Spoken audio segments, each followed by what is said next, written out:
Something that really frustrated me. The Prime Minister was today talking up his government's two-day conference, which started today, on the fire danger ahead coming up in summer. We're having a two-day summit. That's all about preparedness. These conditions are indeed very worrying. And what we're doing is bringing together all of state and territory authorities, bringing together with the Commonwealth, making sure we get proper coordination. Seriously, we didn't need a conference for everyone to already know that after 3 years of good rain, we'd now desperately need fuel reduction burns to clear some of that huge growth from all that water and all that and save towns from bushfires. Yet, New South Wales, as of a week or two ago, had burned off just 24% of the land its rural fire service says needs burning. And what of Victoria, which had the deadliest bushfire of all, Black Saturday in 2009, 173 people dead. Well, Victoria's government claims it's meeting its statewide targets under a new system that measures residual risk, but how would anyone really know? Joining me is Gary Squire, secretary of a group of former fire captains and senior foresters and bushmen called the Howitt Society, which is going to hold a public meeting next week in Mallacoota to warn of the risks there. That was a town hit by fires in 2020.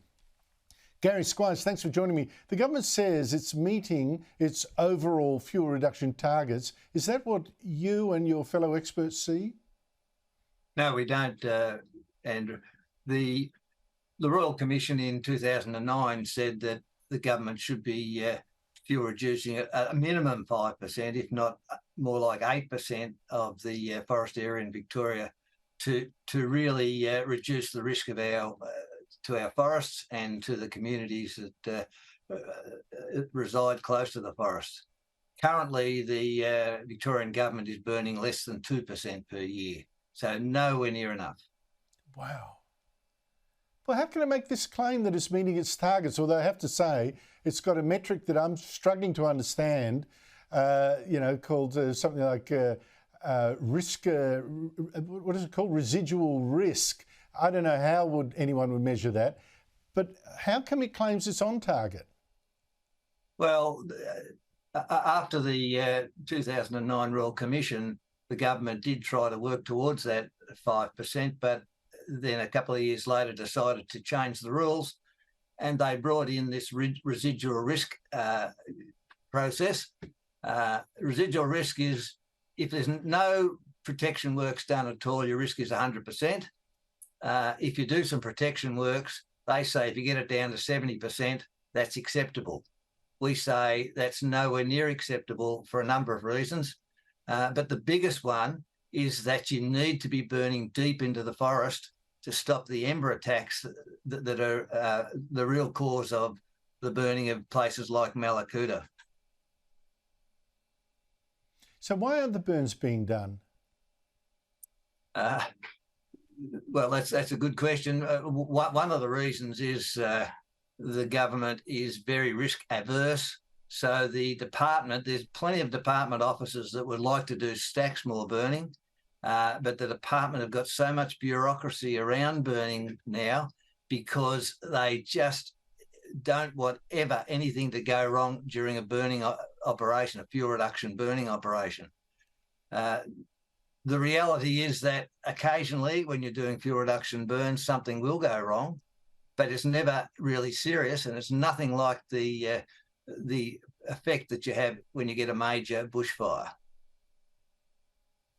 And Gary Squires, is one problem that there's actually been a huge fall in the number of volunteer firefighters in Victoria. A decade ago, there were 38,000 of them. Now there's about 10,000 fewer. That's a huge fall. What's happened there?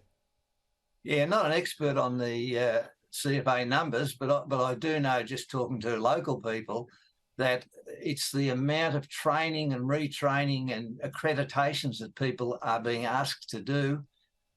There's volunteers out there that want to do roadside burns to protect communities, but they find that they've got to fill out forms that, in one case, it's 18 pages of application for it to do a burn. It takes so much time. So they just get so frustrated and leave. Gary Squires, I hope that the situation is as bad as you describe it. You guys are experts, so we shall see. Thank you so much indeed for your time.